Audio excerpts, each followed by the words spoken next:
Ladies and gentlemen, welcome to the Ringside Wrestling Entertainment YouTube channel. This is Joel Perez here for another edition of Monday Night Raw. Monday Night Raw coming off of SummerSlam. This was your August 21st, 2017 edition of Monday Night Raw. And we were once again in the Barclays Center in Brooklyn, New York, for Monday Night Raw here tonight, and it was a very decent show, as you would expect from these post-SummerSlam, post-big pay-per-view Monday Night Raws and Smackdowns. Clearly, they're turning a new leaf over here, and they're trying to go in and forward with these new storylines, and that is exactly what we saw here tonight. A lot of exciting things on Monday Night Raw here tonight that you wouldn't see on a normal bland edition of Raw. No NXT debuts, nothing extraordinary, but just a lot of good things that are more amped up and exciting than you would usually see on a Raw that's just in the middle of the year, Joe Schmo leading to nothing. So it was a decent edition of Raw here tonight, certainly better than the tragedy that was what we saw last night at SummerSlam. I mean, SummerSlam was just way too long, bro. I mean, I get the 4-hour pay-per-view, and you're putting in all the matches between two brands, but a 2-hour kickoff show, bro? For what? For what? I mean, really? Really, and even the 4-hour show is just way too long, way too much wrestling in one night, way too much to take in, to the point where my review just felt like I was going from topic to topic, and it was just blasting through these matches, because, I mean, holy shit, there was a lot to talk about. But I feel like I put together a very well-constructed review that represented what SummerSlam was, and what SummerSlam was a pile of shit, and I think I got that point across in my review last night. So make sure to go check it out. SummerSlam review and results up last night after that show went off the air, so you can go check that out. It is up on the channel right now for all of you to go see. Speaking of content, there was so much content uploaded on the Ringside Wrestling YouTube channel this last week. It was a super week for the Ringside Wrestling YouTube channel, as is the norm when we get these complexes of a pay-per-view and an NXT takeover. You're going to see a lot of content being pushed out those weeks, and it was exactly what happened this week. We had Behind the Mic uploaded a couple hours before SummerSlam officially went on the air. We were talking about a lot of last-minute SummerSlam news, as well as the situation with Ric Flair, which I unfortunately didn't talk about until yesterday, and of course Triple H showing up on the Jimmy Fallon show to do some interesting things on that show. We're talking about a whole bunch of shit, as well as the real reason why Baron Corbin lost his Money in the Bank cash, and we're talking about that, everything concerning that. Undertaker news. There was news that Undertaker could have possibly showed up at SummerSlam to continue his feud with Roman Reigns. We talked about that. Clearly, that did not happen last night at SummerSlam, but there was a lot more content for you guys to go check out on the Ringside Wrestling YouTube channel. You got Saturday, NXT TakeOver Brooklyn, a show that was actually of esteem, a show that actually made you proud to be a wrestling fan. That was what NXT TakeOver Brooklyn was on Saturday. Just absolutely fantastic show. Great display of what WWE could be if they put their fucking brains together, but clearly that is not the case. But NXT TakeOver Brooklyn, the review for that show is up on the Ringside Wrestling YouTube channel right now, and a link is in the description of this video, so make sure to go check that out. We had preview and predictions to both SummerSlam and NXT TakeOver, so if you want to know what my mindset was leading up to these pay-per-views before you do watch the official review, make sure to go check that out. And of course, Monday Night Raw and Smackdown reviews for last week are up, so if you want to go check those two videos out, make sure to do so, because links to all these videos that I just mentioned are in the description down below. If you like what you're hearing here, make sure to subscribe to the Ringside Wrestling YouTube channel. Very successful week last week for subscribers, so make sure to subscribe to the Ringside Wrestling YouTube channel if you enjoy what you're hearing here for Raw reviews, SmackDown reviews, the latest breaking news in the wrestling worlds, particularly WWE, each and every single week. On Saturday, pay-per-view reviews, NXT TakeOver special reviews. You can also go check out the Twitter account where we live tweet with Monday Night Raws, SmackDown Lives, pay-per-views, NXT TakeOver specials, and all that good stuff, all of the above. So make sure to go check out the Twitter account of the same name, Ringside Wrestling ENT, and of course, make sure to like this video. Make sure to comment what you thought of Monday Night Raw here tonight. And speaking of Monday Night Raw, let's talk about what we seen on this show here tonight. The biggest event clearly being the arrival of John Cena here tonight on Monday Night Raw. Yes, John Cena showed up on Raw here tonight. He is going to be having an extended tenure with Raw, especially after what we've seen tonight. And thankfully, he seems to be going into a feud with Samoa Joe, but we will talk about that shortly. What disappoints me most about John Cena being on Monday Night Raw is that why didn't he put over Baron Corbin? Why would he not put over Baron Corbin last night at SummerSlam, knowing that he was going to leave SmackDown Live and go to Raw and practically get a reset? Why would he not put over Baron Corbin? Why would he continue to bury and make Baron Corbin look like a fool and expand on what SmackDown Live did on Tuesday? Why? What was the point of that? What were you to gain from that? Boggles my mind. Boggles my mind completely in that regard. But for now, that is besides the point. We're going to start off our segment-by-segment review of Monday Night Raw, so make sure to stay tuned because there's a whole lot more of this review coming. We started off this show here tonight with Brock Lesnar, who came out with Paul Heyman and clearly was addressing his Universal Championship title defense last night at SummerSlam. Crowd was very hot tonight. Great crowd. Very night and day from the Brooklyn crowd we seen last night at SummerSlam, where they were just dead because that show was so awful, to this show here tonight on Raw, where they were going to let you know what their grievances were last night. And they were chanting the whole night, and they were a great crowd here tonight in the Barclays Center.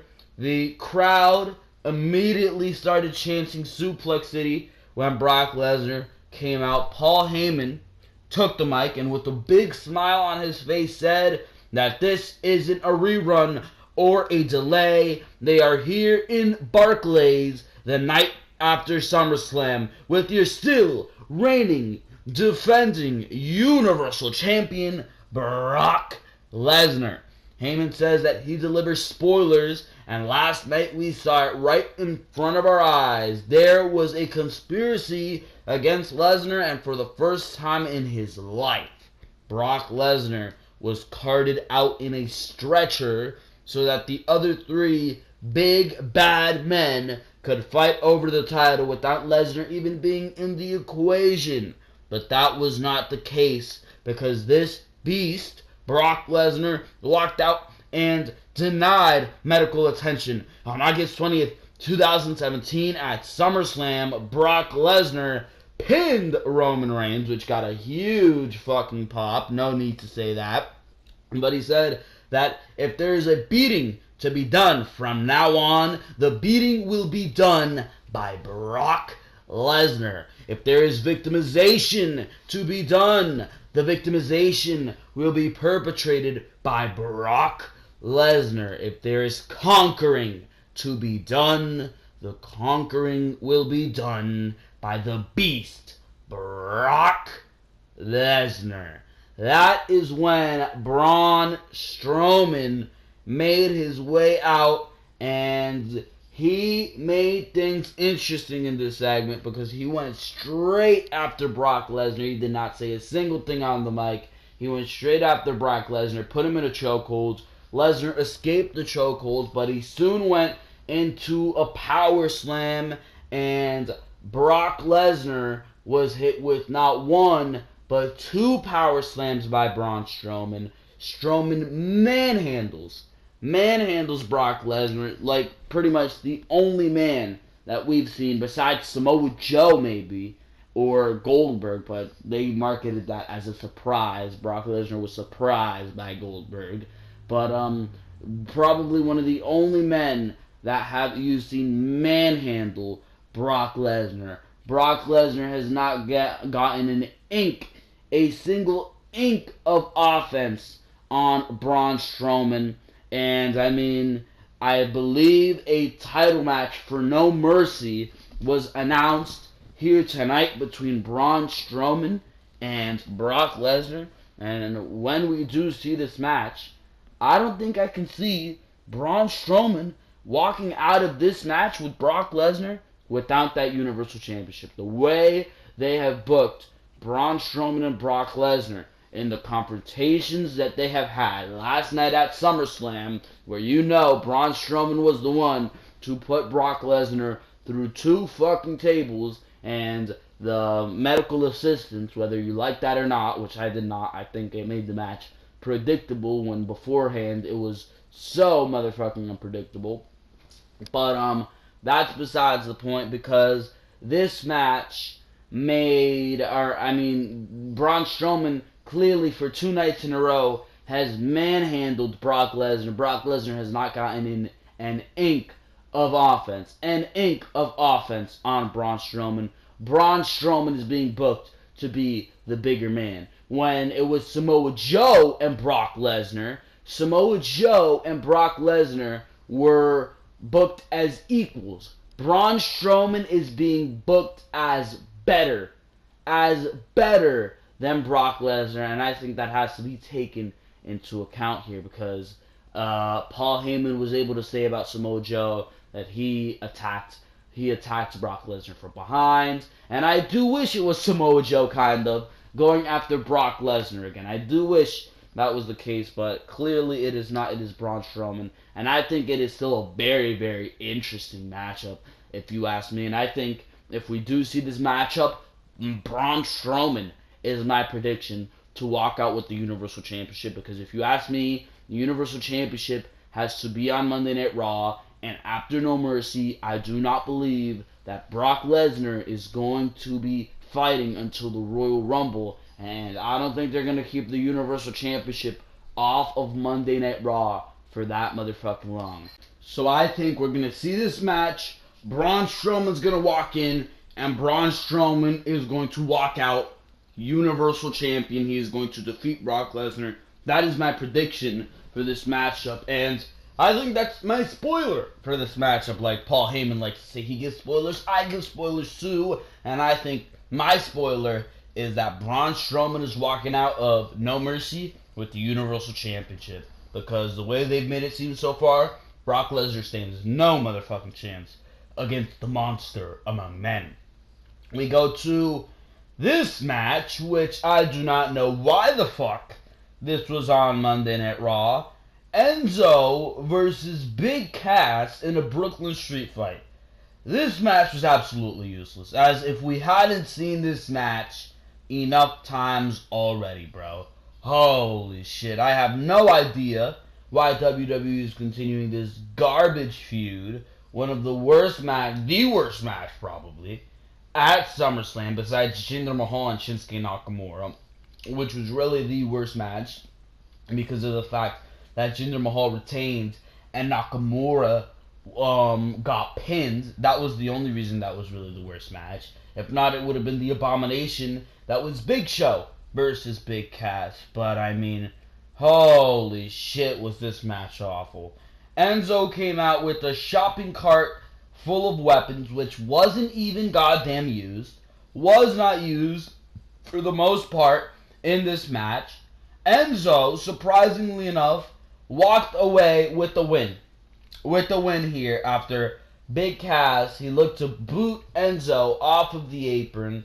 Enzo ducked, goes over, nasty landing. Don't know if this was kayfabe or not. Maybe this is actually real. I have no idea. But, I mean, this match just proved, and the match we seen last night at SummerSlam just proved, Enzo and Cass should have never been split up. Absolutely asinine decision. Asinine decision. Makes no goddamn sense to me. But they are, and look at the garbage. Look at the garbage that we get as a result of this. Makes no goddamn sense to me why this is on my television. This was not a street fight.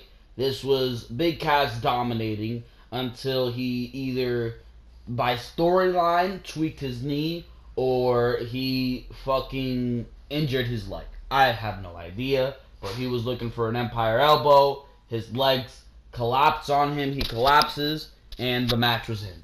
So, I don't fucking know what WWE is trying to do here. But whatever it is, I don't care, bro. I don't care. Emma was backstage, made to look like a fool in this backstage segment. She was complaining about Sasha Banks to Dana Brooke. To Dana Brooke, bro. What is Dana Brooke going to do for you? Why are you telling this to Dana Brooke? Is Dana Brooke going to fucking represent you? Nobody takes her seriously. I mean, Dana Brooke couldn't be able to wrestle herself out of a paper bag. Yet you are voicing your complaints to her. Alright, whatever. But she was complaining about Sasha Banks being women's champion and given all these opportunities. She then started talking shit about Nia Jax, saying that she's not the brightest tool in the bucket, as Nia was standing right behind her. And for some reason, Dana Brooke was there too. I just don't. I don't know. Emma versus Nia Jax was next, and Emma was once again squashed because WWE has no fucking idea how to build talent, bro. Talent that is actually worth something you give no shits about. Makes no goddamn sense to me. Yet here's Lana on Smackdown petitioning for Tamina, or getting 3 women's championship shots, and petitioning for Tamina to get a women's championship shot as well. Is this Bizarro World? Like Corey Graves was forced to proclaim last week on Monday Night Raw and on SmackDown? I don't fucking know. Is this Bizarro World? Because, holy shit, this makes no goddamn sense to me. We go to Elias Samson versus RTruth. Samson, somebody who's actually worth something and has been booked as if he is worth something. Samson, he hilariously mocked RTruth. He was like, I'm gonna perform a song for you. He started doing the what up, and he's like, I'm just fucking kidding. Let's play some real music. That was absolutely hilarious by Elias Samson. And as he was playing his song, the crowd started to clap along. He stops his song. He's like, excuse me, this song is not for you. It is for RTruth. Please shut the fuck up. Absolutely hilarious. When he did get into his song, RTruth, this asshole, interrupted his song quickly, but thankfully, Elias Samson ended this matchup, which he did have with RTruth. It was Elias Samson versus RTruth. He ended this quickly, because nobody wants to see RTruth. Ended it quickly, hitting the drift away, and that ended the matchup. We come back from commercial break here, and they were promoting that Kurt Angle, he has a surprise superstar for us. Who can it be? I completely forgot that it was going to be John Cena. That John Cena was supposed to be debuting. I thought it was going to be some NXT talent being brought up. But no, Kurt Angle came out and welcomed none other than John Cena out to Monday Night Raw for the first time in over a year. Cena started by asking the question of why he is here. He said that last night he saw Kurt Angle at SummerSlam, and Angle asked if he wanted to come to Raw, and he immediately said yes, which got boos. He was like, are you booing Raw? And he said, you shouldn't be booing Raw, which we should have, or they should have, because Raw is awful. Usually, Raw is awful. What Raw did last night at SummerSlam was awful. But he continued saying that Smackdown isn't bad, which as of late it is, motherfucker. But he said that he came to Monday Night Raw for a particular superstar. And that brought out none other than Roman Reigns. Of course. Here we go, bro. They clearly got a huge chorus of boos, and Cena said that Roman was exactly who he was looking for. He said that Cena had been running, or this is Roman speaking, Roman said that Cena had been running his mouth on Twitter, and Cena is in his yard now, which started Undertaker chants, and Cena's like, you Raw crowds really do hold a grudge. But Cena said that he isn't here to talk, and as they got ready for a fight, Cena took off his shirt. Here came out the fucking Miz. The Miz came out here, and he asked if he interrupted a moment with John Cena. Miz cut a scathing promo, delightful promo by the Miz here. He asked if he interrupted a moment with John Cena and Roman Reigns in the ring, asking how many moments these two are going to get. And the crowd, they started clapping, they started cheering the Miz's testament, which was actually true. How many fucking opportunities, how many moments is Roman Reigns going to get? How many WrestleMania holy shit, if I can even fucking speak here, coronations is Roman Reigns going to get? He said that in life you are supposed to fight and earn your place. Yet these two get handed opportunity night after night.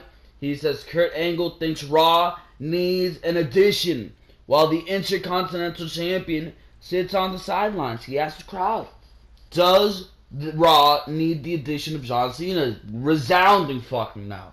Resounding fucking no. And Cena's like, you know what? You don't want me? You don't want me? I'm a man of the people. I'll walk out. Miz says, I'm not fucking done with you. Miz says, I am not done with you. And he continues this great promo. He said that, he says Kurt Angle thinks Raw, I already read this. He asked if Raw needs John Cena, which got a resounding no. He says the crowd can't decide themselves on whether or not to cheer or boo Cena, which gets huge boos for Cena. They're fucking decided. They like to boo Cena.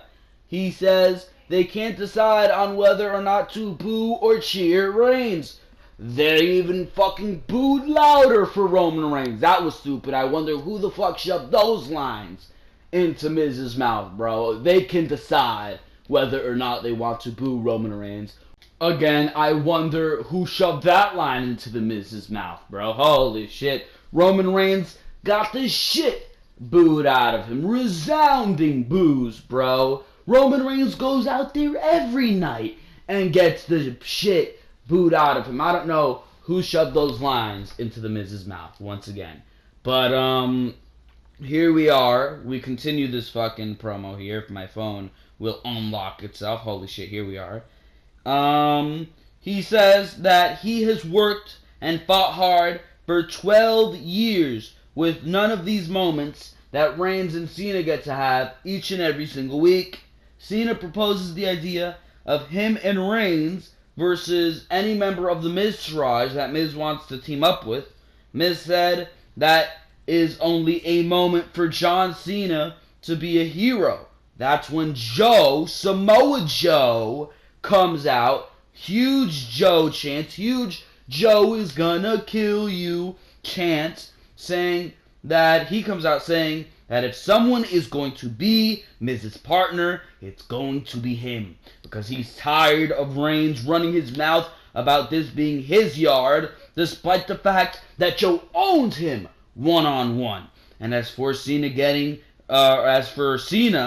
Joe fucking attacks John Cena. That starts a brawl in the ring. Reigns takes out the fucking Miztourage. And when Samoa Joe locks in the coquina clutch on John Cena, it takes Roman Reigns hitting Joe with the Superman punch to evade Reigns. That left Reigns and Cena in the ring, and that led to "You both suck" chants, which was absolutely fucking hilarious, bro. But very, very good segment here. Very, very good segment, especially when Samoa Joe came in. The intensity level just went up. The excitement level just went up because whenever Samoa Joe is in a segment, the intensity level goes up. WWE clearly building slowly to, or not really slowly, as soon as fucking John Cena gets on Monday Night Raw, WWE foaming at the mouth to fucking have Roman Reigns and John Cena in the same fucking ring, and that is exactly what they fucking did here tonight. But they're clearly leading towards a match between Roman Reigns and John Cena at WrestleMania 34. Hopefully it is not over a championship. That would be a fucking disgrace if it were over a championship. You can do a lot better things at WrestleMania, bro. But I mean, there is a lot of good things you have on the table here for WWE going into the future. Clearly Roman Reigns and John Cena. Clearly John Cena and Samoa Joe. Samoa Joe and John Cena, they could very well be going into No Mercy against each other. John Cena was completely dominated here tonight at every account by Samoa Joe. I mean, Samoa Joe easily locked in the coquina clutch on John Cena here tonight in this very segment.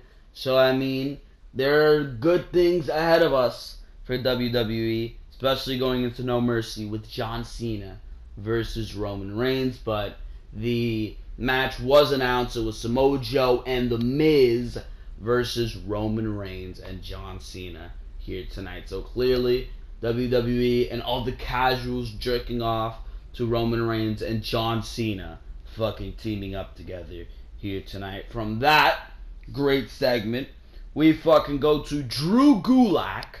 I kid you fucking not. Drew Gulak, Daivari, Noam Dar, and Tony Nese versus Rich Swann, Grand Metalik, Cedric Alexander, and Mustafa Ali.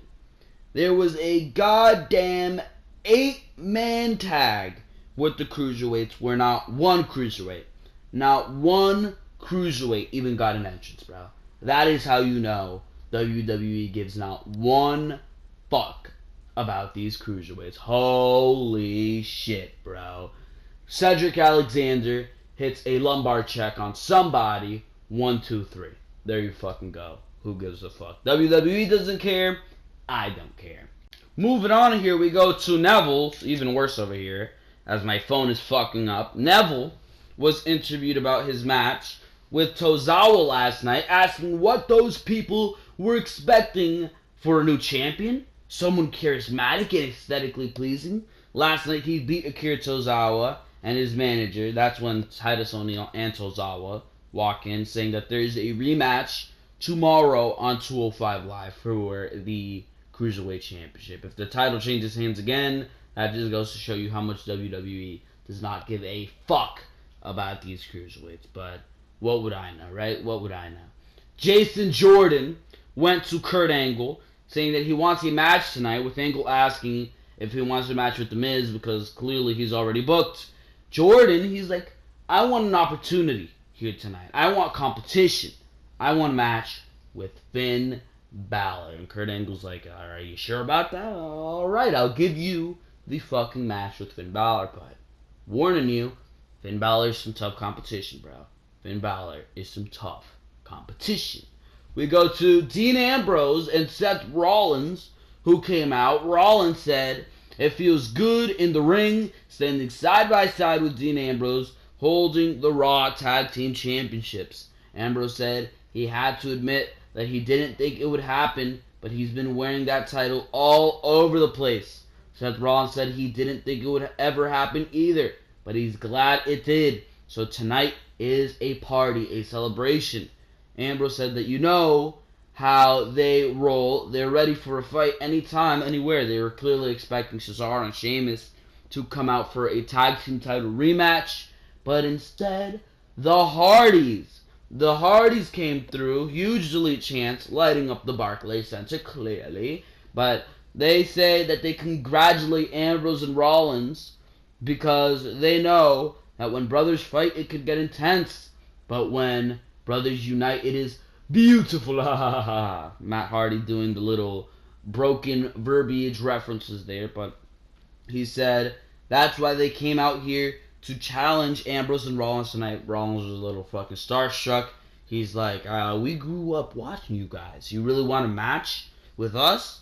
And the crowd, they started chanting obsolete. Matt says they chant because they have revolutionized the tag team division, and they want to continue to do so tonight. So get a ref out here. Let's have a match right now.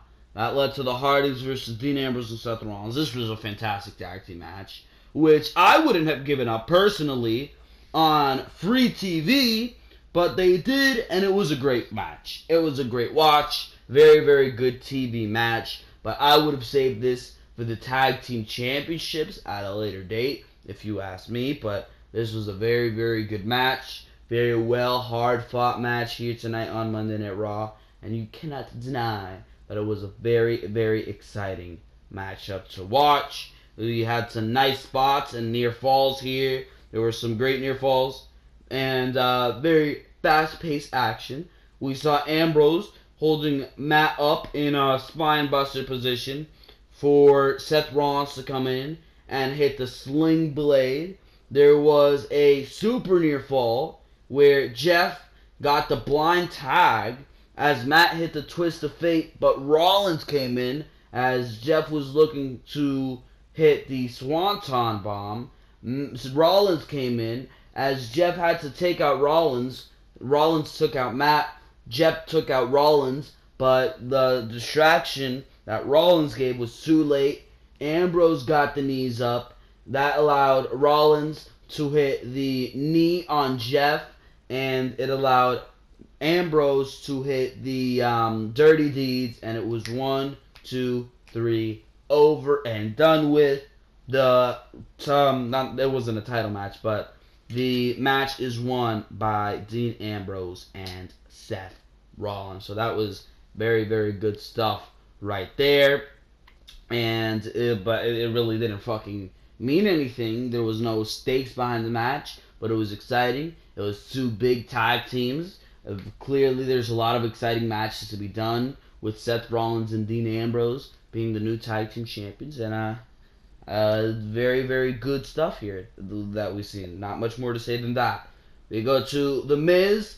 He was backstage with Samoa Joe trying to talk strategy with Joe, being all fucking annoying. Joe, like a badass, had the fucking towel over his head, and he finally fucking got up here, and he's like, Axel, Dallas, all you need to fucking do is stay outside and make yourself fucking useful. Make yourself a distraction. Make it a game plan. Miz, do whatever the fuck you do with your unique fucking style in the ring. I will do me. That's it. Now shut the fuck up and get to work, bro. Samoa Joe is an absolute badass. No fucking doubt about it. Samoa Joe is the beast, bro. He is the beast. Sasha Banks came out for her championship celebration, saying that she may be from Boston, but she loves New York and has had some amazing moments, from her match with Bayley at NXT TakeOver Brooklyn to last year when her and Charlotte tore the house down. Not really, but whatever. She says she briefly wished Ric Flair. She wished Ric Flair well wishes, which was very, very heartwarming to say the least. She continued saying that what we don't need is a wannabe goddess, saying that she plans to defend her title the right way. Alexa Bliss came out and said that Sasha speaks of defending her title, yet she fucking loses her title at every single defense. She has never successfully defended her title. And that's why she's a 4-time Raw Women's Champion, but you've never defended that title. Sasha said that Alexa has her automatic rematch clause, asking why she doesn't use it tonight, with Alexa saying that it's a thought, but she doesn't want to fight in front of these Brooklyn fanboys. And when she beats Sasha, Sasha won't be known as the legit boss, but as the legit loser. So, just a lot of talk, not a lot of action here, but a match was announced. These two will fight next week on Monday Night Raw for the Raw Women's Championship. Do not know why they are not saving this for No Mercy. Maybe this is going to end in controversy. I have no fucking idea. But clearly, the thought process behind this is that this match would go on to No Mercy. Clearly, Alexa Bliss, you saw the little trailer last night before SummerSlam, or during SummerSlam. Alexa Bliss was kind of the face of No Mercy. And I just don't understand why they wouldn't give her the ball and they wouldn't have this match happen at No Mercy. It's happening next week on Monday Night Raw. So I don't know what the thought process is behind that. Maybe things are going to go awry, but we'll find out next week. I don't fucking know, bro. Finn Balor versus Jason Jordan. This match was fucking great. This match was fucking great. It was to get both these guys on TV, but it was a very good match. It was a very good match. The match, it was one of those matches that just goes to show you the level of talent that you have on Monday Night Raw. And if you just let those guys go out there and tear the house down, and like NXT usually does, they put two guys in that ring and they put them in there for positioning on the NXT roster, and usually there's a payout.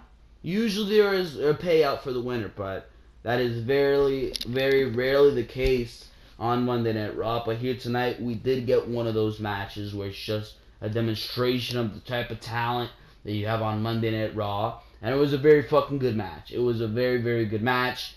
Finn Balor did come out on top, won with the coup de grace. Jason Jordan, it was a showcase match for him of sorts, showing what he can do with an actual opponent in a singles capacity. Usually he's been in the ring with these fluff guys who are going to get squashed right away. Curtis Axel, what are you fucking calling the motherfucker? Shit, I forgot his fucking name at this point, bro, because he's so irrelevant on Monday Night Raw. But a bunch of jobbers. Jean-Pierre Goulet. I mean, what the fuck is that, bro? What the fuck is that? But it was a very good match, but Balor did come out on top with the coup de grace. I wonder what they're going to have Balor doing going into No Mercy. That's going to be a very, very interesting thing. You would expect Jason Jordan to go after The Miz for that Intercontinental Championship, but then again, he fucking lost his match tonight, so how plausible is that? I have no fucking idea, but this match was very, very good, and that did lead us to the main event of the evening. Samoa Joe and The Miz versus John Cena and Roman Reigns. This was clearly a very standard tag team matchup between the four main event guys, right, that you would usually see on Monday Night Raw, bro. Very, very standard stuff here. What was interesting is what happened at the end with Roman Reigns and John Cena, because clearly WWE has to get their developments in right there, right? But in the end here, Samoa Joe had the coquina clutch on John Cena, and when Reigns came in looking for the Superman punch, Joe got out of the way, and instead Reigns hit Cena with the Superman punch. When Joe tried to take out Reigns, he got met with the right hand on the outside, and Miz in the ring tried to hit the skull crushing finale, but Cena, being the Superman that he is, hit the AA anyways to win the matchup. So clearly they built here towards a little bit of beef between John Cena and Roman Reigns. That was clearly the fucking case here. And they're building. They're starting to build. The very minute John Cena got on Monday Night Raw, they start to build towards John Cena and Roman Reigns going into a future match, possibly at SummerSlam. But right now it looks like the feud they're going to be going along with is John Cena and Samoa Joe. Going to be interesting to see where Roman Reigns falls into the plans at No Mercy. Don't think he's going to be going against The Miz. I think Finn Balor might go for The Miz. I'm not sure what Roman Reigns is going to be doing. Depends, but here tonight he was involved with John Cena, Samoa Joe, and The Miz. So I don't know what the case is going to be here, but very, very interesting stuff on tonight's edition of Monday Night Raw. A little bit more exciting because it is post SummerSlam, but still not the greatest show ever. Nobody said that, but it was a very, very decent Monday Night Raw here tonight. Just a lot of stuff that you would expect on these bigger shows or on these shows after pay-per-views. Very good crowd to amplify everything here tonight. So I liked what we've seen here tonight. Very, very good stuff on Monday Night Raw here tonight. But for now, ladies and gentlemen, that is all I got for you. If I had to give this Raw a rating, probably a point for what we've seen between a point for what we've seen between Lesnar and Strowman in the beginning. A point for the Cena, Reigns, Joe, Strowman segment. That was very, very good. A point for the Finn Balor versus Jason Jordan match. A point for the Hardys and the Rollins and Ambrose segment. That was good. And you might as well give the main event a point. So how many fucking points is that? Like 5? So yeah, you can add an extra point in there for the fucking crowd, and it'd be a 6 out of 10. It would be a 6 out of 10 show here tonight on Monday Night Raw. Maybe even a 5.5. I'm not sure, but just a very decent Monday Night Raw here tonight. Nothing too special, but at the same time, nothing too ordinary and mediocre like what Monday Night Raw usually is. So for now, ladies and gentlemen, this has been Joel Perez over Ringside Wrestling Entertainment. Clearly still burnt out from everything we've seen, all the wrestling we've seen over the weekend, especially that 6 hours we had to endure last night, I should say, during SummerSlam. But it was a decent edition of Raw tonight, and we're still recuperating from the shit we've seen at SummerSlam last night. But for now, make sure to go check out all the other content. Like I said in the beginning of the video, Raw, Smackdown reviews are up for last week. Preview and predictions to both SummerSlam and NXT TakeOver Brooklyn. Review for NXT TakeOver Brooklyn after that show went off the air on Saturday. Behind the Mic, episode number 33.